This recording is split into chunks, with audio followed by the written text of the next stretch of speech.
Good morning. This is the Daily Wrestling News for March 8th, 2021. We are powered by the Eastern Observer. My name is Ryan Joy, and I'm coming to you live from Minutes to Bell Time Studios on the beautiful Treasure Coast of the Sunshine State. And I'm joined by Coastal Championship Wrestling's Nelio Cuomo Costa. Good morning, sir. Good morning. There we go. Actually, good morning officially right now, brother. How are you? How are you this morning? Did you have a great weekend? Did you go to any awesome wrestling shows on Saturday night? Oh my God, yes, wrestling was like crazy. Bash at the Brew Volume 2 down in Hialeah, about 2 hours from me. Wow. But it is well worth the drive because you're a trooper. The crowd is lit from the moment, even before the show starts. No, literally lit. Number one, literally lit. I mean, everybody's drunk, which is awesome. It's a brewery.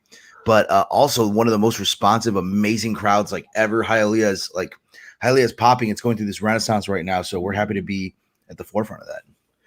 I'll tell you, it was so interesting because, yes, I mean, as soon as like Tiffany picks up a microphone to announce like anything, the crowd is so responsive and chants her name. So it's like, yeah, it's crazy how quickly that show has become like insane. It's our second one. We have our third one, April 3rd, and I think it's going to be another big one because the Cha-Cha Juggernauts were given an automatic rematch.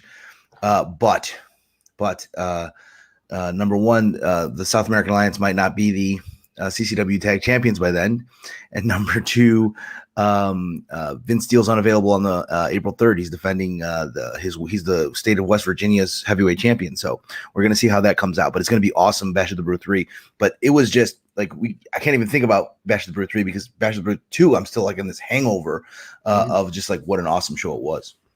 Yeah, I mean, I want to say one other thing about this crowd too, because I go with my wife to all different kinds of wrestling shows, right? I always have. And, you know, it doesn't matter whether we're at Ring of Honor or at a WWE show or whatever. There's always some jerk like 2 or 3 people away from her, right? Right. And she has said about this crowd that is so hot and so interactive at Bash at the Brew, compliments to them because nobody has ticked her off in 2 shows, you know? Hey, but that's probably pure luck. I mean, obviously I'm sure they're a great crowd, but when you have like, it was like 240, inebriated people eating barbecue and drinking beer, you tend to get a couple crazies, but no, we didn't have any problems. We didn't have to kick anybody out at least nobody told me that we had to kick anybody out, but it's crazy because, it feels like that old ECW crowd. It's like Bruce Owens, who's been in the business for 40 years, referee. He told me it's lightning in a bottle. So if he says that, it's got to be something special. So, but yeah, it's. I'm happy that nobody, is a crazy drunken idiot. I'm gonna bring up this photo because I don't know if everybody that's watching has seen everybody, but I got this photo of Agni. Okay, and at Bash at the Brew 1, I'm leaving, and he's standing there towards the exit, and his eyes linger on me for a second, and you get a cold chill, right? So it's like weird as it is to walk by Agony. Then you had this guy walking around at the show. Yeah. Man. Yes. Wow. Yeah, we have Agony has some stuff brewing. We have some stuff brewing. With the Enigma Haunt team, we have some really cool stuff coming. Man, it's early for me to announce because I have a million things to announce. But yeah, you'll be seeing some haunts and stuff at the show. But it was pretty cool. I heard that a couple of guys had to go to the locker room early because there was a couple of girls having an anxiety attack. We don't want anybody like a couple of younger girls like freaking out. But we don't want anybody to freak out. But it's nice to have that little element of a little bit of fear and horror, and that's going to be paying off pretty soon. You're going to see some cool stuff with all of that, but it's interactive because it helps the crowd. Like the crowd they don't know, like, is that the wrestlers or are these just a bunch of crazy guys showing up? It's pretty cool. Yeah. So Bash at the Brew, you have all the great beer from Unbranded. You have the barbecue. I'm a big fan of the Hialeah Light, but they made a special brew for us called Double Choke Slam. It's awesome. It's a strong beer. It's delicious. I'm not actually a beer guy. I'm a big Cabernet guy. I'm a red wine guy. But that being said, I mean, when you're there. I drink about 10 Hialeah Lights, which is delicious, their own brew. But this double choke slam that they created is awesome. You can actually buy that in a bunch of stores down in South Florida. I'm sorry, I'm always shilling for somebody, Ryan. I'm always just pitching all day. Go ahead. Sorry. I took Unbranded Brewing Company is awesome. I know what it's like to take a double choke slam now. Yeah, exactly. You also have Lucie Donuts there, which is kind of a nice tradition for us. As we walk out, we grab a box of donuts to have for breakfast the next morning. Yeah, it's really cool. Like, they're awesome. Like the owner and his wife or his girlfriend are like so nice. And we met them at Unbranded Brewing Company. They're at all our shows. At the brewing company, I want to bring them up, but I don't want to steal them. It's awesome donuts. Yeah, it's awesome. It's really awesome. And the best part is it's a small company. It's a young guy, and it's cool to see, like, I'm not an ancient guy. I run a lot of businesses, so it's cool to see like someone who's young who is getting a cool branding and delicious donuts. So it's cool. And the same thing with Lance at Unbranded. Like, I don't know, he can't be older than me. He's probably around the same age as me, and he runs like a multi-million-dollar huge brewery in Hialeah. So it's kind of cool to work with young people. No ageism here. No offense, but to any older people listening at home, but it's cool. Like, these people are young and want to grow. So that's, Lucie Dough is awesome. I put them over anytime. I don't eat carbs. Cause if I did, I'd be in way worse shape than I am right now.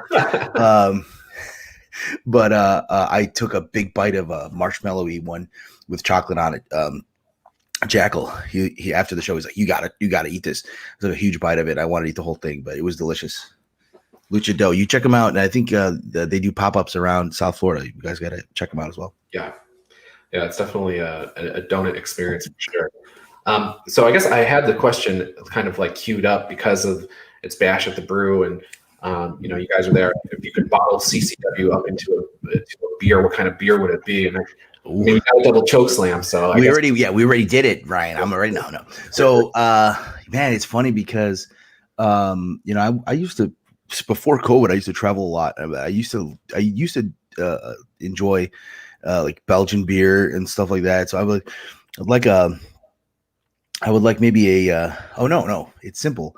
It's the Brazilian Brahma. So the beer in Brazil is called Brahma. So I have the Brazilian Destroyer. So the Brazilian Brahma, the Brahma Bull. It's perfect. So it's forget what I said. Brazilian Brahma. Coming to you probably by 2023, as soon as we get our brewery license, or I'll take it to Unbranded Brewing because they'll brew it for me. The Brazilian Brahma for Vinicius, and then for Cha Cha Charlie, I would have to say something, really light and fancy. So you mentioned the Brazilian Destroyer, Vinicius. I'm going to transition here to the St. Lucie Showdown. Yes. It's crazy. We have 3 shows starting in about 10 days. There's a ton of preparation to be done. March 18th is the Hardcore Cup, which is at the Boca Black Box Theater, which is a joint promotion with Randy over there. And it's something that he's been begging me to do. And so I said, you know what, we're going to have the first annual Hardcore Cup. So I said, okay, that's no problem. And just so happened to have that Saturday, we're going to have our anniversary 17th show. So it's 3 shows in a row because Friday we said, look, we have these guys hanging out and we have matchups that I think will be awesome. So, St. Lucie Showdown is born, and, we said, okay, Sandman's going to be wrestling in the cup. The cup is going to involve Alex Ocean, and it's going to involve Matthew Justice, Super Crazy, C.W. Anderson. There it is. Yeah. Romeo Cavedo. 6 of the baddest men in professional wrestling in a one-night tournament. Okay. Who else can we have Sandman wrestle? And it was like, you know what? I would, we know that Fonzie and Sandman have a lot of history. And so, Sandman had already called out the Brazilian Giant, the Brazilian Destroyer Vinicius months ago. And so it was a natural to let's make the match. So you're going to see that on Friday. And it's going to be, there it is. My goodness. Look at him. He's disgusting. The Vinicius Fonzie looks great as usual, and then Sandman looks great as usual as well. So that match is going to be awesome. I expect it to be carnage. So expect a lot of crazy stuff in St. Lucie. So let's go back to the Hardcore Cup because C.W. Anderson, Super Crazy, Sandman, Alex Ocean, Romeo, Matthew Justice. All these people are I think right on the flyer. And you said it's a one night tournament. Is it a situation where it's going to be like one annual one night tournament, or is it like Yes, this is an annual one night tournament. It's streaming. It's available for purchase nationally, internationally, and it's our first annual. So it's a one night tournament, and we decided to make things a little bit different. So we have 6 men. So how could that be a tournament with 6 men? So it's 3 singles matches, no disqualification to start the night, and then to end the night, it's a 3-way. Again, no disqualification, hardcore match. Winner of the 3-way hardcore match is the first annual Hardcore Cup winner. We decided, and hopefully this is an annual thing. Hopefully the ECW guys live much longer. To do 3 hardcore legends against 3, young bucks, real young bucks, hardcore badass wrestlers, like Ocean, like Justice, like Romeo. Romeo, it's funny, he's not really a hardcore wrestler, but he punches so hard. He hits so hard in the ring that it's like, okay, he every punch from him feels like a chair shot. And of course, 3 originals. C.W. Anderson retired last year, and we had him on one of the last shows before COVID. We had him to come down, and then when he retired, it was like, oh no, he's gone. We're not going to be able to use him anymore. And it was, we wanted at least a goodbye. And then he unretired. So we said, hey, this is one of your first matches out of retirement. I think the first match out of retirement. Why don't we put you in a tournament, in a hardcore tournament? And he loved it. So that's going to be awesome. I'm a big C.W. Anderson fan. I mean, he's that old school thinking. And I felt like sometimes you have a hardcore tournament and you're going to see the same match over and over, but you're not, because you have a mix of insane styles. You have the insane luchador, Super Crazy. You have Matthew Justice, and like Justice and Ocean have a pretty similar style. Mm-hmm. And then you have Romeo with a completely different style, Super Crazy, completely different style, C.W. Anderson, a completely different style. And I don't even know how to explain Sandman's style, really. So you have a really interesting matchup, and I like to start traditions, so this is something that you can be in the ground level and see the first one, and as you saw on AEW Revolution, sometimes it might be a train wreck. Like sometimes live, like professional wrestling pay-per-views might be crazy, but we have worked really hard and made this a really interesting thing, because now that we're transitioning into streaming live pay-per-views, this is something that we want the first one, like if you guys remember All Out or Double or Nothing, probably is more accurate.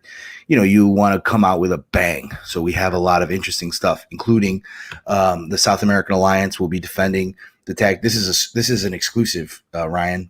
Okay. South American Alliance will be defending the tag team titles now that we know that they won it on Saturday against Agony and Jackal, American Horror Story, on the Hardcore Cup. It's a non-hardcore match, but it is a tag team match. So you have Levy, you have Fonzie, you have the Brazilian Destroyer versus Agony and Jackal. Agony and the Brazilian Destroyer have had problems for, it feels like 6 months now. Mm-hmm. The Brazilian Destroyer caused Agony to lose the CCW Heavyweight Championship. Every point in time where they're even close together, we need about 20 officials in between them. Like when we have Fonzie in the locker room in his camp, we can't have them anywhere near American Horror Story. So that's going to be something that's going to be awesome. So people should buy that pay-per-view for $15 just for that match. But on top of that, Roma will be defending her CCW Women's Championship, and we also have a special match with the Cha-Cha Juggernauts versus Sebastian Cage and Manny Ortiz from New York. So that's actually the full card now. So the whole card is going to be awesome, because you can't just be like, okay, hardcore match, and then expect these guys, after probably going through a war, to walk right out and have a 3-way match. So we're gonna buffer that with some really awesome matches. And that's $15, and I'll give you the link, and you can check the link. I'll have everything out today. It's already out there, so I'll send that link out to you. But then after that, yeah, St. Lucie Showdown and Anniversary is going to be crazy too. So is this Hardcore Cup? Is that the first ever pay-per-view live stream? Officially for CCW, the first ever live available pay-per-view. We were a company that was on the forefront of DVDs when DVDs were a thing. There's a huge DVD library that I should probably put online and sell them, because like there's some crazy matches. Like I don't know if people want to sit back and watch DVDs of, even if it's like Dustin Rhodes versus like, indie guys from Florida from 10 years ago. I mean, I don't know if people are going to watch that, but we were a DVD selling company for a long time, but now, it's time to get into live streams. Dan Ackerman, my business partner, was always opposed because he felt like it hurts ticket sales, but I don't think it does at all. And I think we have a new national audience, especially with the live wrestling every Tuesday night, that we want these things available for live stream. And this one is $15, the Hardcore Cup, because it's if you know the Boca Black Box Theater, it's a very, I hate to say it, it's a premium experience. It's a very high end theater. It's really nice. Has a Titantron, all that stuff. So it's a lot of work. But going forward, we've done our test runs with our Bash of the Brew shows for our own live event. We didn't stream them. We didn't sell them. We just did tests. And Saturday went without a hitch. The first show would have been a disaster had we live streamed it. We would have dropped our feed a few times, which everybody hates. We would have had some problems, but Saturday was a complete, success. And Thursday, because the Boca Black Box Theater, they offer streamed live events for the last like 6 years, 5 years, 4 years, something like that. So you can like actually watch Andrew Dice Clay if you're a Dice man on a Friday, and whatever, and you can actually buy his live show every show. So they've been doing it long enough to know that there won't be a hitch. They have the servers, they have what's needed. So we decided to partner with them on the Hardcore Cup, our first ever one. But by Summer Glory, which is June 12th in Extreme Action Park, which was announced yesterday. The Machine, there it is, Brian Cage. You watched him yesterday on AEW Revolution. You watched him fall. They said 3 stories. I was freaking out. Is he dead? Like, is he going to make it to Summer Glory? I'm just kidding. I texted him last night. He only fell 1, I think, right? Because Darby jumped from 1 up through Cage. I swear Jim Ross said, like, he just fell 3 stories, pal. And I'm like, when just a side note, when Jim Ross is like, I've never been a part of a match with so much carnage. I was just yelling King of the Ring 98 at the TV over and over and over again. Like, how can you blaspheme, Jim Ross? Anyway, but yeah, no, Brian's fine. Texted him last night. He's in good spirits. He wants to get his hands on Sting because it ended up Ricky Starks in the ring there at the end. Yeah. But he wants to get his hands on Sting, but he will be getting his hands on a very, very interesting talent on June 12th. I can't announce it yet because the contract isn't signed, but there's going to be something really interesting. And it went on sale last night, and tickets meet and greets flew out the door, front row, flew out the door. So Brian Cage is back, and hopefully it'll be a continual thing.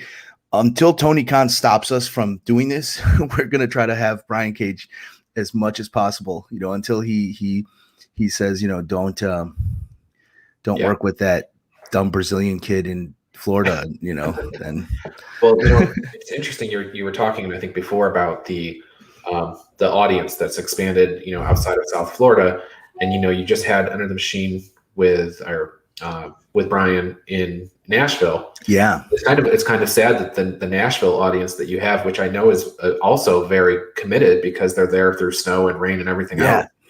They get to see the Hardcore Cup at least, Yes, exactly. Well, that's a crazy thing is we, couple wrestlers in Nashville are like, if you run here every month, like just exactly here, you're the biggest promotion in Nashville, And I said, don't ever say that because, Burt Prentice will have me killed. But, they were like, you have an audience here already. You have the venue, you have everything, So yeah, we're committed to that. We're focused on South Florida.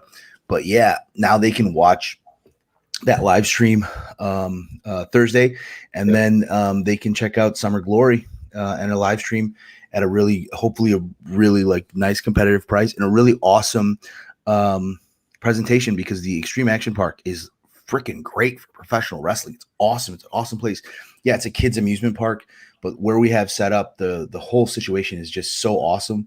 And then again, like, I'm a huge proponent of being able to sit down and have a drink, when I watch professional wrestling. Yesterday, international superstar Ariel Levy came over. We watched Revolution. We opened up a couple vintage bottles of wine, and we watched the show. And trust me, I wouldn't have been able to bear it without it. So like it's one of those things. Like I personally like that experience. So when we're wrestling in front of an Extreme Action Park is upping their capacity to 450 people. So that's how many people will be in the building on June 12th, and probably an anniversary too. So in front of 450 people who are drinking alcohol and enjoying themselves, I think is much better experience than at a high school gym. No offense to the high school gyms that we've run for years and years, but that's the type of experience that I prefer. So I prefer to give that experience to the people that watch professional wrestling. So Hardcore Cup on Thursday. Friday we have St. Lucie Showdown. St. Lucie Showdown. Ariel Levy versus Super Crazy as well. Oh, of course, there you go. This match is freaking awesome. It's got a lot of overseas attention already. You have Super Crazy, who's this legendary luchador, who is an internationally renowned, who's like amazing. And then you have Ariel Levy, who's the international superstar now, the young, up and comer. Like, we don't know where he's going to end up, but he's going to be at a bigger company than us, and sooner rather than later. And then you have Super Crazy. So it's that time where these guys can kind of meet. And Hugo Savinovich, he basically berated us for not live streaming this show. I was like, oh man, like he was just like, he told us we have no idea the audience in South America and in Mexico and some of these international countries that will pay a lot of money to watch this match. They'll be able to watch it on a live wrestling down the road, a few weeks after the event probably happens. But he said, this is where you're leaving money on the table. So, but you never know, you have to make this match, because by June 12th, Ariel Levy could be working on the new Evolve project, or he could be on Elevation every week. So it's like, you can't wait and build these matches for 6 years. These guys are not going to be there. Now, I haven't seen you mention anything about it recently, but we had Johnny Walker on a few weeks ago, and he's wrestling the bus at St. Lucie Showdown. Yeah, that's the main event. The people are buying tickets for that match. That's the match, and it's 11 days away, and we've been so busy that like we haven't even played footage of their fight, their attacks, their call outs and stuff. So that's on me. Johnny Walker's probably going to cut a promo on me like 2 minutes long on that, but that's the match. The bus. So Johnny Walker's always had a problem with Andy. If it goes back to 3 years ago at in a Port St. Lucie school, a charity event for the wrestling team. It's in Port St. Lucie High School, and Andy kind of, I don't know if I should even say that. He put Johnny Walker on the shelf for about 3 months. He didn't mean it. I'm sure he didn't mean it, but Andy's just a big guy. He's really, really strong. He bench presses 225, like 24 reps. He's like NFL combine strength. He's just a big, freakishly strong dude. And there was something that happened in the ring, and there was real animosity there, to the point where they said we'll never work with each other again. Whatever and so now Johnny Walker's on commentary. He sees Andy going from here in the professional wrestling world to here in the professional wrestling world. And I think it's sometimes jealousy. Johnny Walker is a veteran. Andy's a veteran, but Andy's a veteran, but he never had his just due. Like I look at him and I just see this big British Hulk Hogan. Like he is so charismatic. He really is a bus driver in Port St. Lucie. Everywhere I go, like human beings love him. Like it's weird. It's like he's just this weird, friendly, giant guy, who's a freakishly strong. And he drives it's funny. So he drives a Harley. He looks kind of scary, but he is a bus driver to kids. And every freaking person in Port St. Lucie, I don't know, it's because they all go to the same gym together. I don't know what's going on up there. Is everybody like, do they all know each other? Like it's this small town feel and this big, and they love Andy. So I think Johnny Walker might be a little bit, I don't know if it's jealous. I don't know if he just doesn't, but that's where we're at. He hates that Andy is the hometown hero in Port St. Lucie, and that British accent. He's from North England, and he's like, everyone's treating him like the hometown crowd. And Johnny Walker took exception to that. Not in like I think a nationalistic or like racist way. can be racist against an English person. They're the same race, Johnny Walker and him, but like nationalistic way, but like in a professional jealousy maybe. And maybe he's still upset that he hurt him, 3 years ago. It happens, Johnny. It happens. You mentioned that, like, he's really well known here, Andy. I literally had a guy come do some work on the house, and he's like, "Oh, I know this guy that I go to the gym with," and blah, blah, blah. And it was Andy, and I'm like, "Yeah." So I guess that's he's really well known in this community. It's so funny. Yeah, I was at a Golden Corral, and one of my friends one of my wrestlers had a fanny pack on, and some guy's like, "Hey, are you guys wrestlers? 'Cause if you have a fanny pack on, you're a wrestler now." Is that picture from The Rock? And then he's like, "Yeah, we're wrestlers." He's like, "Do you know Big English?" Yeah, it's like, what is that? And it's like, yeah, we do. He wrestles with us, and it's funny because it's like you would figure, because I've heard it before, like, "Oh, you're a wrestler." Like, "Oh, do you know Hulk Hogan?" Like, no, I don't. We don't all know Hulk Hogan. But Big English is our big British Hulk Hogan up on the Treasure Coast, and Johnny Walker and him face off 1-on-1. It's going to be interesting because Andy has the size advantage, the strength advantage, but Johnny Walker is so smart and so savvy. Yeah, magnificent's the word. He's the magnificent one. All right, so that's St. Lucie Showdown. And then you go into the anniversary show, and the anniversso show, I have the stacked. This thing is loaded. March 20th, Extreme Action Park. It's crazy. So let's start with the ladder match. You've got Roma Luchadora, Marina Tucker, and La Brava. La Brava, by the way, fan favorite down in Miami. Yeah. I think, I don't know what I have with her. She's special too. It's crazy. Like, La Brava is so good and so charismatic, and exactly like shockingly a fan favorite in Hialeah, but she won't be a fan favorite in Fort Lauderdale. Roma just came off some national television appearances with our belt, with like these supermodels, with like all these people. Like, she's the toast of Santiago, Chile, and so she flies back tomorrow. The 10th or something, and she is hyper focused on this ladder match. She grew up loving Shawn Michaels. She wears those heart glasses that Big Swole stole from her.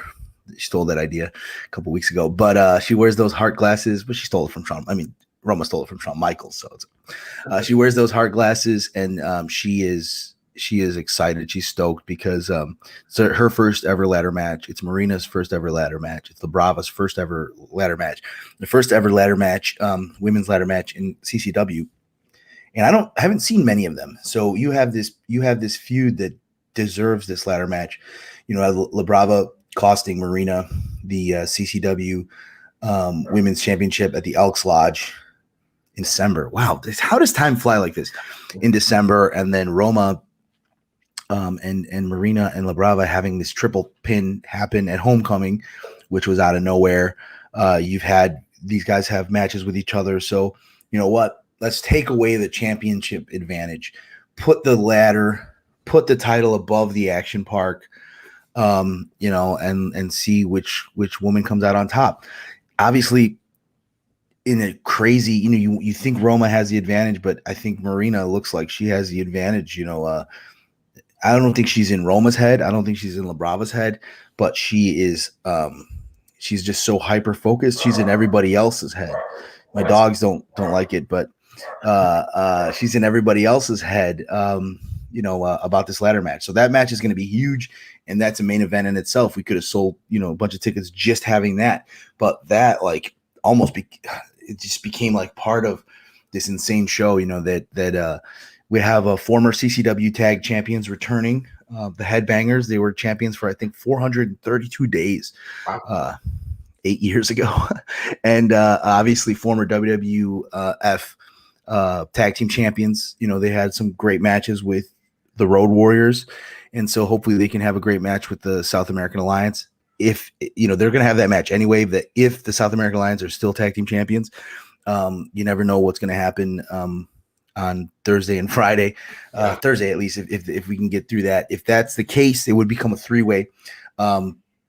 No, it wouldn't be a three-way because Jackal is going to be wrestling Bugs Moran in a hair versus hair match. So in that case, we'd have to figure out something with the match on Anniversary. The South American Alliance will wrestle the Headbangers on Anniversary, whether they have the titles at all or not. But that being said, you have Santos versus Super Crazy for the CCW Heavyweight Championship, which is going to be like amazing. You have Crazy, who has been going crazy because he's been stuck out of the country. He wanted to be with us more. He has in his schedule to be here, but the COVID restriction out of Mexico and certain traveling issues, kept him away, and he's been dying to come back and to win the CCW Heavyweight Championship, something that he deserves. He feels he deserves it, and I think he does deserve. So he'll wrestle Santos. Hardcore Cup and the match with Ariel Levy. Then he has a title match. Yeah, so he's going to have a pretty insane 3 days. A crazy, the insane luchador with an insane 3 days, 3 really high profile matches. And as a guy his age, I hope he can figure it out. I think Santos has the advantage there because, he will be at St. Lucie Showdown. But he, I don't think he'll have a match. There's no,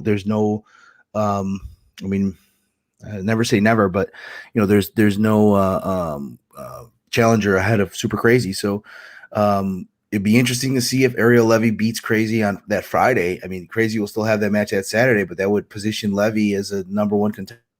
Yeah.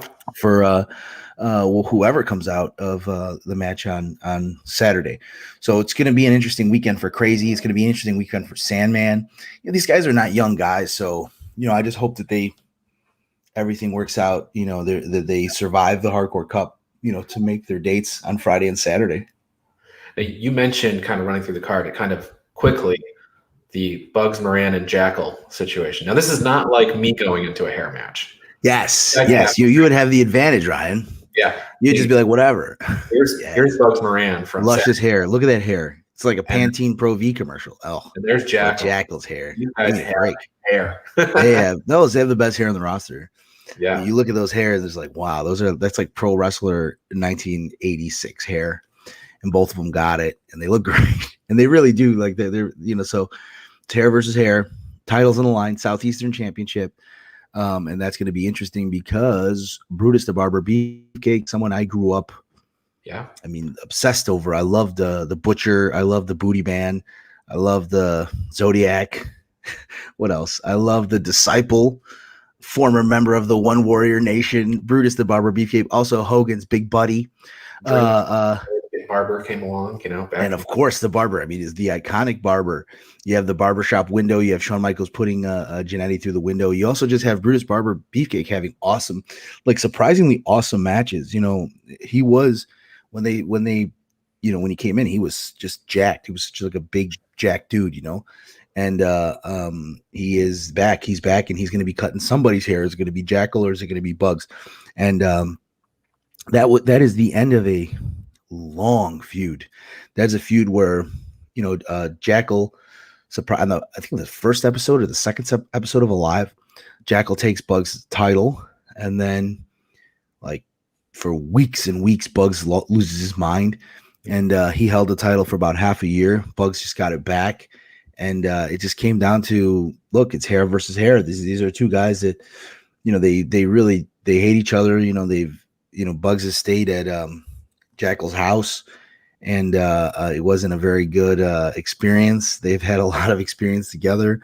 Bugs blames Jackal for a few problems that he's had, and it was a shock, when Bugs won it back from Jackal. So this is the big rubber match. This is the match that will decide, who is better, Jackal or Bugs. Interesting. Come out bald. Interesting subplot that here I'm putting together. You also have Lanny Poffo, the genius, who's given Bugs boots and things like that. Yeah. Now the genius has had his hair cut by the barber before. That's true. It's true. Exactly. So yeah, that's very true. It's weird. I think about Lanny a lot, I don't know. I know he, after his attack, he was attacked by the Brazilian destroyer, by Vinicius. He took a step back and moved down to Ecuador and decided to retire. So professional wrestling wasn't in it for him, but that's an interesting subplot as well. Lanny gave Bugs Moran the boots that belonged to Randy Savage. I mean, Randy never used them. He beat a enhancement guy so bad and stole his boots and then gave them to Lanny, and Lanny gave them to Bugs. So Bugs is actually wearing boots, which I think helps him because you can't wrestle barefoot. You know, Rusev broke his foot and stuff like that. So yeah, you're right. Lanny Poffo is like, it's funny. He just streams like through the entire show. I hope he comes back. I hope he doesn't just stay in Ecuador forever. Well, but I hear it's nice. Maybe these guys can have a phone call with him to try to figure out some advice of dealing with Brutus. Yeah, you know, if Bugs buys a cell phone, people ask me all the time about Bugs Moran. That is his real gimmick. Yeah, he really lives like sometimes like I try to get a hold of Bugs. He lives in the forest with some commune in Georgia for a long time. That's not like his gimmick. He really does, and it was upsetting because you give him his dates, and if a new date pops up between where he like goes into this wilderness thing and he comes out, like he's almost unreachable. Like you have to message a guy that we know at the commune on Facebook. He lets Bugs know, and then Bugs will need to borrow somebody's phone or something to call me and then tell me he can't do the date because he's at his commune and stuff. So it's like a really weird thing, you know. That's a shoot. And like it's weird because you know, the Bugs has an interesting history. Yeah.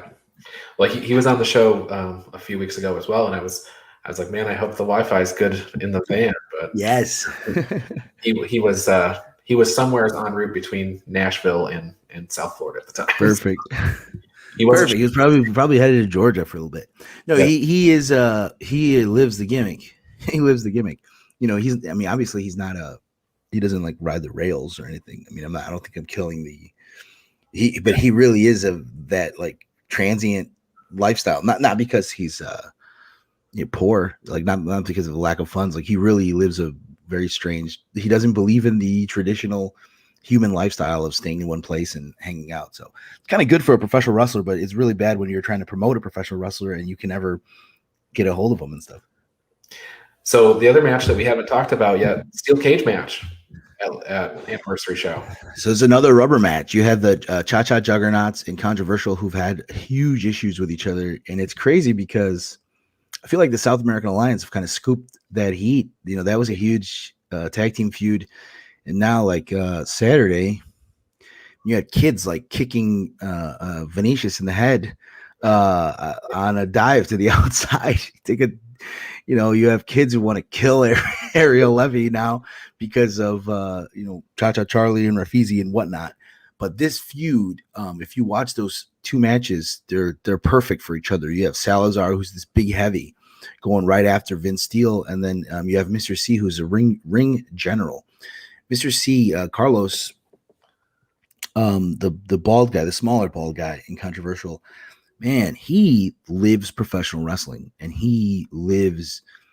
He wakes up and he hits the gym and he trains all day, and he really is a general.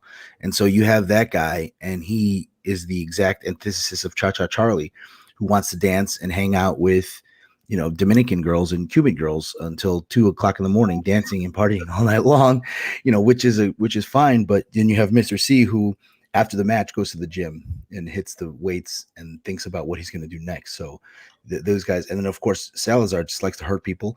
La Brava, suddenly a baby face. Everybody loves her down in my, she's there. And then you have Rafizi on the other end. You have a lot of stuff. You have a lot of moving parts there, but you know what? It's a solid steel cage match. We're having an anniversary, a steel cage match, hair versus hair match, a ladder match. Let's throw a casket. I'm just kidding. Let's throw a casket anyway. Let's just do it. Just do it to say we had like the craziest, weirdest show. It's going to take so much setup and tear down. Like, this is one of those shows where you feel like every match could take the air out of the next match. Yeah. Yeah. That's a kind of a bad thing. Like, every single match on this card literally could suck the air because you don't want to walk to the back and say, hey, top this. So it's one of those things where it's like, man, how do you even set this up? It's a crazy show. But if you're someone watching the show, who cares if it takes the air out? Like, you watch, that means you watch something crazy happen. So the next thing will be even crazier. So. You mentioned a live wrestling a couple different times. Tomorrow night. Any preview on what's going to be on tomorrow night? So we're going to be talking a lot about Anniversary, and then I have Roma Luchadora wrestling the Empress of Evil, Okay. Which is going to be an interesting match. The Empress is coming in new. This is her debut. She's been around for a long time. This is her live wrestling debut. So we have that, and we have a lot of previews, and we have a couple interesting things lined up. We've been dropping a lot more matches now, so you expect some of these Bash the Brew matches to go out this week as well, but we're really hyper focused on the Hardcore Cup and the Anniversary show and the St. Lucie Showdown. So it's going to be a lot of previews of that stuff and really hammering home the storylines for Anniversary. You know, it's a weird thing that now we have like go home shows. It's like, I never thought of that. Like, it's like, oh, we have a go home. We have to do the go home show. Like, Dan told me that the other day. I was like, what are you talking about? Oh, yeah. We have a go home show now, you know? So that's a little bit of a learning curve. So we're going to kind of be doing 2 weeks of like a go home show. And we're going to really set up what we're doing. And you get to watch Roma, who's just, she's like better than Bailey. Like when Bailey was Bailey. Mm-hmm. You remember like Bailey was like prime Bailey? She's better than that. Yeah. Yeah, I have her. She's back there somewhere. Why did the WWE do that to Bailey? Like she was this like pristine baby face, like perfect thing, and they took the air out of that. Like Sami Zayn too. Like, why can't they do that with baby faces? Yeah, I don't know. I don't know what happened with Sammy, because I think everybody wants to cheer for him, but they, it's constantly they took the air right out of it. Well, and then they did the same with Bailey as well. They turn him heel. It doesn't work that way. Ryan, let's talk a minute about Revolution. I know we probably need to wrap up soon. Yeah. Let's talk a little bit about Revolution. I know we have a million things. We'll talk more about CCW, but what did you feel about Ethan Page as a surprise?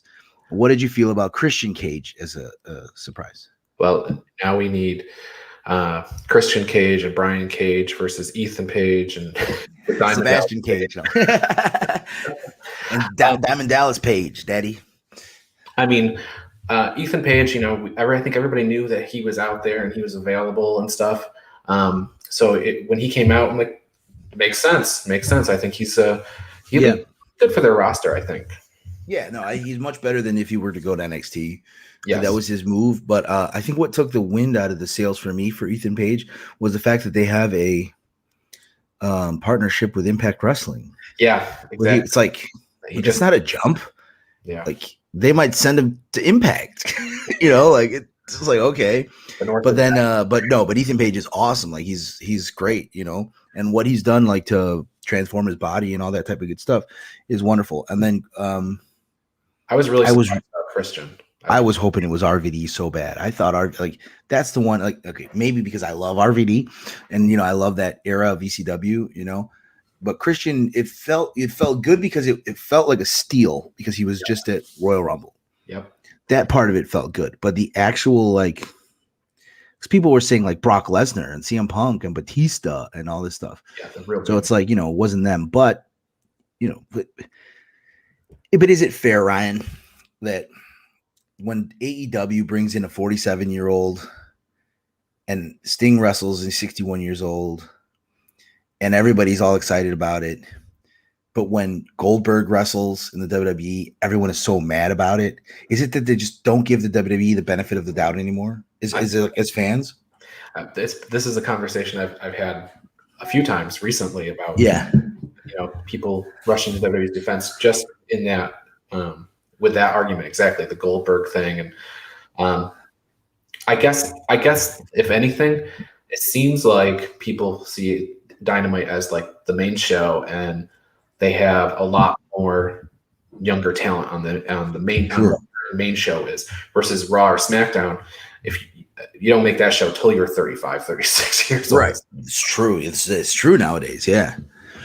It's a weird thing, but like people were talking about the Damian Priest thing, how like Undertaker was wrestling for ever. By the time he was on just show, and Damian Priest is what, 38? Is it 37? I don't even know. But it's a weird thing too in just professional wrestling. Like maybe it's diets. I think also I was hanging out with Pat Tanaka this whole weekend. The Orient Express, he was on the show. He just dropped in. I wish I could have promoted him because I love Pat Tanaka. It's Pat Tanaka, 61 years old. And he was training with us, and he showed me a bunch of cool stuff. And but then he was talking just about the drugs and the steroids and the depression. How all these guys in the 80s, it's not just the actual drugs and the alcohol. It's the quality of life that depreciates quickly. Like these guys all wanted to kill themselves, whether that be CTE, whether that just be like extended drugs on the road and stuff. And Pat was like, because he never stopped wrestling, he never fell into that. But he said if he just stopped wrestling, his body would have fallen apart and he would have, succumbed to whatever. He was saying that he wasn't saying that like he was a depressed man or whatever. He was just explaining that. And I think that is a huge factor in that, like, guys make fun of wrestlers today for going and like maybe smoking a joint and then playing video games. When back in the day, like these guys wanted to kill themselves because they were addicted to steroids and cocaine and all this stuff. So a 37-year-old Damian Priest is very different than a 37-year-old Hawk and Animal. You know what I mean? Like those guys were animals, like in a good way. I love them, So like but they did a lot of stuff. Or you have guys like Flair who are seemingly immune, or guys like Shawn Michaels. I was talking to PCO a couple weeks ago, and he said that one of the things that he made him so upset about the 90s in WWF was that their champion, who everyone wanted to be like, was falling asleep at airport rental counters because he was on pills all the time. So nowadays, I don't know about Damian Priest's career, but in our locker room, like we don't have that stuff going on, So, I think that a 40-year-old AJ Styles is a very different 40-year-old than Ric Flair was in 97, 98. You know what I mean? So I think that's something too. So, a guy like Goldberg, who I think has been clean. I mean, look at him. I think he's a clean guy, clean living guy. I'm sure he's done some stuff, but he's a different type of, what is he? Is he 58 or something? His body is very different than, he's not 58 actually. No, he's even way less than that. He's like, early 50s, I think. Early 50s. Yeah. So his body is completely different than, a 50-year-old. I suspect also that he didn't have a lot of lead time on this last match that he had with Drew, because if Goldberg knows he has a match, at least from what I could tell in previous runs that he's had, that man will work out 4 times a day to get his body like in the best condition possible. Correct. For the 3-minute match that he had. He looked old. Yeah, he looked older. I mean, I would never say he looked old. I'd never tell him to his face he looked old, but he looked older. He looked like there was some. And goes to Sting too. Sting is like half in and half out of that era. I think Sting did have some issues, or at least Eric Bischoff says he did, with substance and drinking and all that stuff. But I think he got out of it, and Sting looks great. I thought he looked great against Seth Rollins. I think that was more of a freak accident. People say like his match with Triple H at WrestleMania was freaking awesome, but it was also like how many years ago now? Like 5 years ago. Like, so it's just a weird. It's a weird like time in professional wrestling is a really weird thing, and also it was a shoot. I mean, like they tried to make it appear a shoot back then, so I think there was things you did and you had to do that were a little bit different. So 37-year-olds just starting on Raw now is different than a guy like, I'm sure when Tanaka was 37 years old, he probably had 20 years in the business already. Right. Damian Priest, I don't think has 10 years in the business. So. Were you surprised last night that it was a cinematic match? Because no, I knew it was already. Yeah, okay, you did. It was. Yeah, so like, and first announced, I'm like, okay, that's going to be cinematic, because Sting and he's 60 or whatever. Yeah, wrestled. But then they had him doing stuff on Dynamite. And I was like, well, maybe it'll be an actual match. Oh no, I'm sure he'll have an actual match. I think that this was a little primer. Sure. I'm sure he'll have an actual match. From guys that I heard there, like. They were skeptical. I think wrestlers at All Elite Wrestling were skeptical too when he first came, and they saw him running and bumping and stuff like that. And I read some report that was so stupid about him like wearing a bunch of protective gear when he took a power bomb. Oh. And all these people are like, oh, they're protected. I'm like, what do you?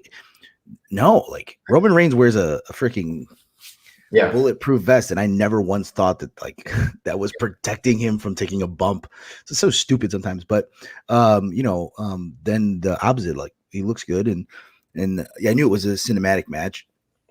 I knew it was filmed a little earlier, and I when I saw it, I realized why it was filmed so early, because that was a lot of production stuff to that.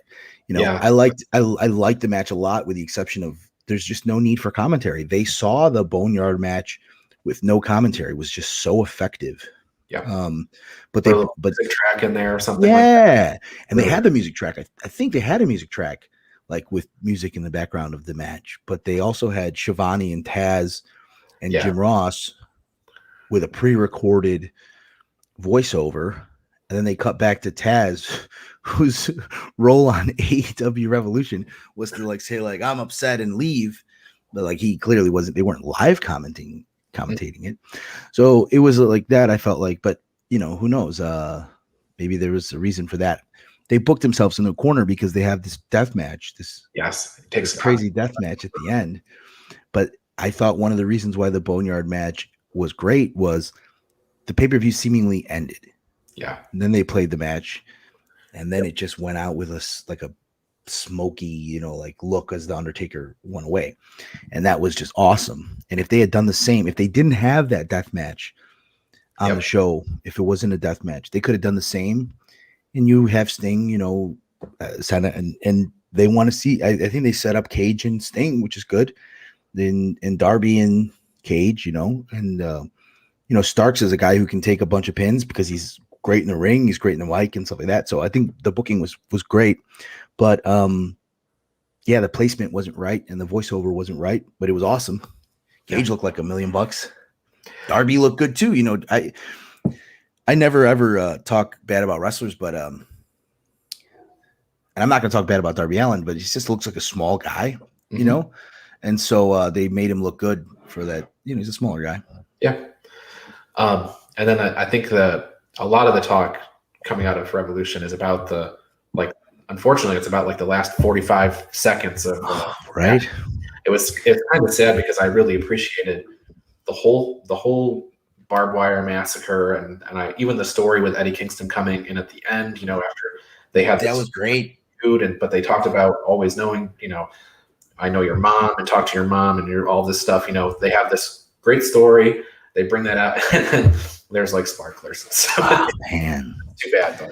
Yeah, that was it sucks because I literally you look through the lens of the fan, and I was just like, oh, are you kidding me? Like I turned to Ariel and I was like, that's a joke? And he was just like, no, brother, this something went wrong, like something didn't go off, Yeah. And then I look through the eyes and the lens of a promoter and I'm like, well, they had 1,000 people, I guess. They had like 1,000 people in the building. Yeah. They had wrestlers, including Jake St. Patrick, at ringside watching. You have a lot of these moving parts, and you have to put a huge exploding, like those Onita death matches that they show, where they cut to wide shot, and the ring is engulfed in smoke and whatever, and whatever. And then you have, the Terry Funk and Mick Foley, same thing, where they were Foley and Funk, like last second, they realized the thing's going to go off and they hug each other. Like they wanted that moment to feel with Kingston and Ambrose, this thing, like, what, even though at least with Funk and Foley was like, we hate each other, but you know what? I don't want you to die either. So whatever. Yeah. And you have that moment that they were trying to recreate. And then, but at the same time, as a promoter, I'm like, I'm not going to have a huge explosion when big stars like Jake St. Patrick and big stars like, up and coming stars are sitting watching the show. Even if you can get him away, you don't want to have any danger. You don't want Dean. I mean, you don't want Kenny Omega and Dean Ambrose, you don't want them to actually be hurt. As a promoter, I mean, as a fan, I want to see Dean Ambrose, Jon Moxley get hurt. But as a promoter. You don't want anybody to get hurt at all, So it's a weird thing, And of course, fans are going to make fun of him for it. But could it have been bigger? Probably. Could it have been safe bigger? Because I've always been told that it's not a big deal to do those big bomb things. It's really just a big smoke bomb. Yeah, and I would guess that something in production didn't go off, right? But I think they have done it before, right? They must have done it on on a Monday and probably tested it. Yeah, they probably had to screen test it. Yeah, like I said, I'm pretty sure something didn't go as planned, but which is unfortunate because I think everything leading up to it was great. Yeah, I don't like those that style of deathmatch. I prefer that ECW style of deathmatch. The Hardcore Cup on Thursday is going to be closer to that style of it's a little more personal. I feel like sometimes when you add all the bells and whistles like you did yesterday, it becomes impersonal. You start worrying about the bomb exploding when things hit the rope, and you don't worry the fact that Jon Moxley and Kenny Omega have a personal issue with each other, and it doesn't make sense. You have a barbed wire bat, I'm sorry to say the F word, drive it into his head. You know what I mean? Yeah. That's enough. You can, I've had a barbed wire into my back. It's really painful. If you put that in my head, you're going to hurt me and I'll lose. You know what I mean? You don't need to explode anything, and professional wrestling. Do you need a knife now? Do you need a gun? No, we don't need an explosion. I get it. But it takes away from the personal issue and the fact that you have Gallows and Anderson, who are my favorite wrestlers, some of my favorite wrestlers in the whole world, run in, and that whatever. I understand the feud's not over. I'm sure Jon Moxley needed to go away because his wife is pregnant and stuff. I know how that is. I didn't want to wrestle and be around stuff like that when my wife was pregnant. So it's a weird thing, but at the same time, it's I don't know, man. You didn't need to do it. Yeah. I don't know if it was Kenny's idea or it was probably Moxley. I'm sure it's Moxley's idea, right? But it was not a great idea. Well, and the other thing is they keep leveling up, right? Exactly. What next? Yeah. It's going to be like when Hogan was jumping in a monster truck on the top of some arena and throwing Big Show off and to die in a lake or something like that. What are we doing here? We're going to have or the Skywalker match or whatever. We're going to be jumping off of platforms and stuff. I hate that. Yeah. But remember, Hardcore Cup and Anniversary, we're going to have a ladder match, a cage match, a Anniversary match. So I'm an idiot too. We're doing it all. Yeah, like we said, that Anniversary show, you have all that stuff jammed in there, and it's literally 2 days after the Hardcore Cup. It's crazy. Yeah, I don't know why I'm so stupid. I look at my schedule and I tell myself okay, we're gonna do this. We're gonna have these people, and then as things get closer, I'm you know what, we should do this, and I'm an idiot because then I'm you don't want to give too much. Right. But Anniversary is our anniversary show. I consider it CCW's WrestleMania. It's where the storylines should end and new stuff should begin. So let's have a big blow off show. Tickets are selling like crazy. I mean, I have no worry that it's going to, be a wonderful, successful show. So I'm not worried about that. People get it, but we don't need to do it all the time like that. Summer Glory, I really want to feature Brian Cage. I don't want to take away from what he's doing. Sure. If you get my drift.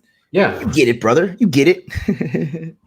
Well, tell people, give them all their social media stuff, where they can get a live and all that. Yes.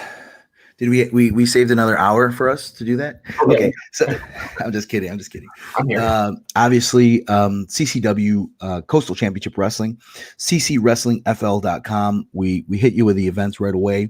We have an open tryout for the CCW training facility. Super Crazy will be in the building next Wednesday, and he will be deciding. He'll be handpicking someone from the open tryouts to give a full scholarship for the CCW training facility, which is a $3,000 value. And I know Crazy, if he sees 3 people that he think have real potential, he'll come to me and he'll be like, come on, man, this guy's going to be really good. You need to have him here. And this guy's going to be really good. And this, so come to the open tryouts. If you're really, really good potential, I'm sure Super Crazy is going to make us give you a scholarship, but at least there's going to be one scholarship given next Wednesday, 7 o'clock at the CCW training facility, the CCW Arena, 1411 Southwest 30th Avenue, suite number 9. We're right there at the end. We have so much space. It's amazing. In Pompano Beach, Florida, 33069. And then the next night is the Hardcore Cup, streaming nationally, internationally, globally, universally. If they have internet Wi-Fi on the International Space Station, Ryan, and one of those guys want to buy it, it's going to be intergalactically available. The Hardcore Cup, and that's through the Boca Black Box Theater. You can Google that. You can go to the thing. Of course, you can buy tickets there. We have a limited audience, obviously, because it's a very high-end theater. They're super cautious, but limited seats. They are available still for that. But we're really pushing the streaming for that show. And then 2 weeks later, we have the Cruiserweight Invitational, which is a 3-night event. Yeah. And that's also at the Boca Black Box Theater. It will be streaming, and there's going to be a link to buy all 3 shows for $15, I think, or $20. So it's like $5 a show, because we're not giving you Sandman, but we're giving you the best up and coming cruiserweight talent, plus Ariel Levy, plus myself, plus Roma, plus a bunch of people, plus Fonzie, plus I'm sure Christy James will show up. I'm sure we're going to have a lot of stuff going on for that. So that's also at the Boca Black Box Theater, and those links, I'm going to put those links up today on ccwrestlingfl.com. I was normally sending people to the Black Box, but a bunch of people have messaged me saying, hey, I went to ccwrestlingfl.com and I didn't see the way to buy the tickets. So I'm at least going to put the link there so that people are coming to, so it's all going to be at ccwrestlingfl.com in about an hour. But buy those now. And then obviously St. Lucie Showdown. It's that Friday. Tickets are available. You have Sandman and Vinicius. You have Ariel and Super Crazy. You have the Bus, Andy English versus Johnny Walker. Huge main event. You have a really awesome show there. And then obviously Anniversary 17. That's the granddaddy of them all. Fort Lauderdale, Florida, at the Extreme Action Park. 8 o'clock bell time. You have awesome matches. And then, of course, Alive Wrestling every Tuesday on the YouTube, youtube.com/Coastal Championship Wrestling, every Tuesday, 7 o'clock. And you're going to see a lot more stuff. Obviously, Summer Glory, June 12th. Obviously, Bash at the Brew, number 3, is coming to us April 3rd. Tickets are already on sale. Bunch of tickets are already sold already. So go out there and check it out. If you want to see the craziest audience, like in professional wrestling right now, it's in that Bash at the Brew show. Yeah. And then Lucha Mania 2. Lucha Mania 2, May 15th. You have Thomas Latimer, who finally the news broke. We all knew what was going to happen. NWA is going to be returning. They call it the return. There's some other rumors too, like about a deal on television for them. But Thomas Latimer is good for us, and he wants that title. He has put in his contract with the NWA to work Coastal Championship Wrestling. He's really happy for that. So he, whoever may be the champion on May 15th, I think. 15th, yeah, May 15th in Nashville, Lucha Mania 2. You have Bram. I have it as Santos now, but whoever's the champion in May 15th, Thomas Lattimore wants that belt from him. So expect it to be awesome. Expect a bunch of awesome stuff from CCW Alive Wrestling. We have new wrestlers coming in. We have new surprises for you. We have a lot of stuff going on. And after Anniversary is another great starting point to jump on, because we're going to have a bunch of new stuff, new wrestlers, some of the young guys who are graduating the training facility that are going to be doing some pretty cool debuts. So expect awesomeness, Ryan. Expect the best training facility, the best professional wrestling promotion, the best presentation of an independent promotion, and expect it to improve, because every single day, every single week, every single month, we're improving, Ryan. And thank you, Ryan, for showing up, being just awesome, taking pictures at events, and then allowing us to come on Mondays to talk about CCW wrestling, man.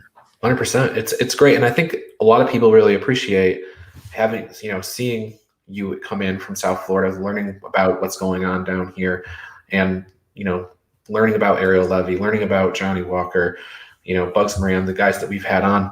Cha-Cha Charlie. Yeah, these guys like Cha-Cha, Ariel, Will, Alex, Agony, they should be at big companies with big contracts, but you can watch them on CCW, so in the meantime, And of course, Fonzie, dude. Fonzie, who has an official position now, he was always like a agent backstage, but now he's officially, he has a contract with us, and to work backstage and creative and to handle finishes and all that type of stuff. I guess I'm breaking kayfabe, but that's another guy too that you get to see him on CCW. You don't get to see him anywhere else. Conrad Thompson was talking about how I just saw Fonzie do some stuff. Hopefully it was with us. I just saw Fonzie do some stuff on some YouTube show, and he said that Fonzie looks better now than he does in 1998, and it's true. Or something. He's like, doesn't look like he ages a bit. Not at all. He ages backwards, and of course it's clean living. That ECW locker room, I think, just aged people dramatically. But like, you get to see that here, and he's part of the team that's driving us forward, along with Dan Ackerman and Cha Cha too, and Chris Lawson, who's doing like the live event production and stuff like that. And of course, the love of my wife, Ariani, she is a integral part. She was a producer at Fox News for years, so I get a little bit of a lucky insider deal, a little bit of a discount for her editing service and her presentation. So that's a little secret. People are like, is this guy paying like $5,000 a week for a live wrestling to be edited? And it's like, well, yes, emotionally speaking, yeah, I'm probably paying $10,000 emotionally speaking. Like I owe her a lot, but she's just been integral. So our whole team is moving forward. After anniversary, you're going to see some really cool stuff. So yeah, and at anniversary, just real quick, how many million people are in that cruiserweight tournament? 64. So we've already had a bunch of preliminary matches. So you're going to see the Elite 8, you're going to see the Final 4, and then you're going to see the finals in those 3 matches. But it's a 64. It was amazing. They're all on tape. I don't know if you're going to see them all. And I mean, I don't want to just drop like hours and hours of cruiserweight wrestling on live wrestling. So I'm not going to, but you'll see some cool clips, but you'll also see like there were a couple of matches. I'm going to call out a guy who I had never met before, never heard before. His name is Sam Conyers. Sam C is his name. We've never crossed paths. I've heard of his name before, and he was in the tournament, and he's hearing impaired. He's a professional wrestler, and he's young. And I was just, that guy's got a great future. And so you find these guys, he was like, hey, we need 64 cruiserweights. I need bodies. Just give me bodies, right? And then I get all these bodies in there, and then you just find a couple gems, and I think he works for different companies. Like he works for companies that run against us down here, but I don't care. I'll promote him. He's awesome. And expect to see him in CCW, hopefully on a full-time, a regular basis after anniversary. We were just so stacked. I wish I could have had him earlier, but that's the cool part about having 64 guys in a tournament. Like we were there, we gave away free tickets for the fans to just come watch cruiserweight wrestling. So you get these like crazy, obsessed South Florida wrestling fans who are like wrestling, like free wrestling. Sure. I'll just show up and hang out and drink beer and watch these cruiserweights, but it was fun. We had shoot weigh-ins. There was a couple guys who couldn't weigh in under 200 pounds. They swore to me they were, and they were pissed, dude. They were like, let's work the weight. I said, no. So you're not 200 pounds. Go run a few laps, yeah.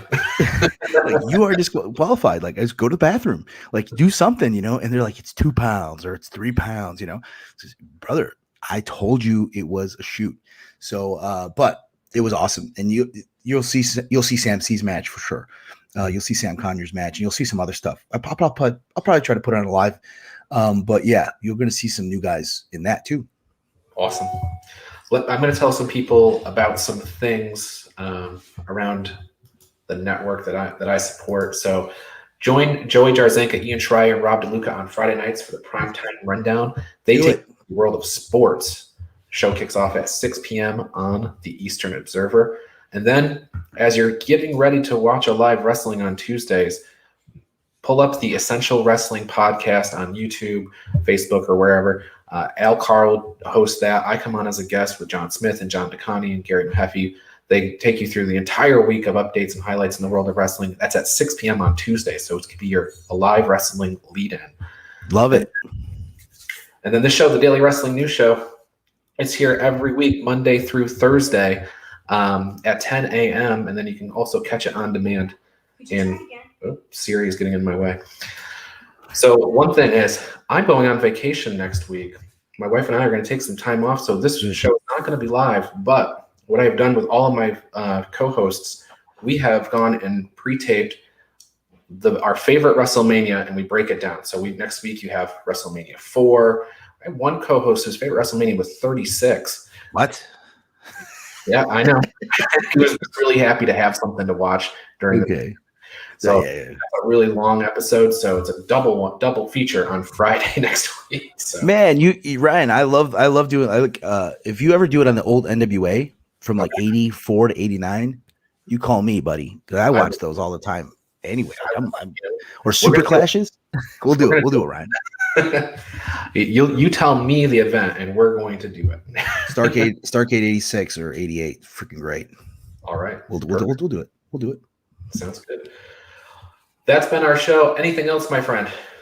No, guys, thank you so much. Ryan, you've been a joy.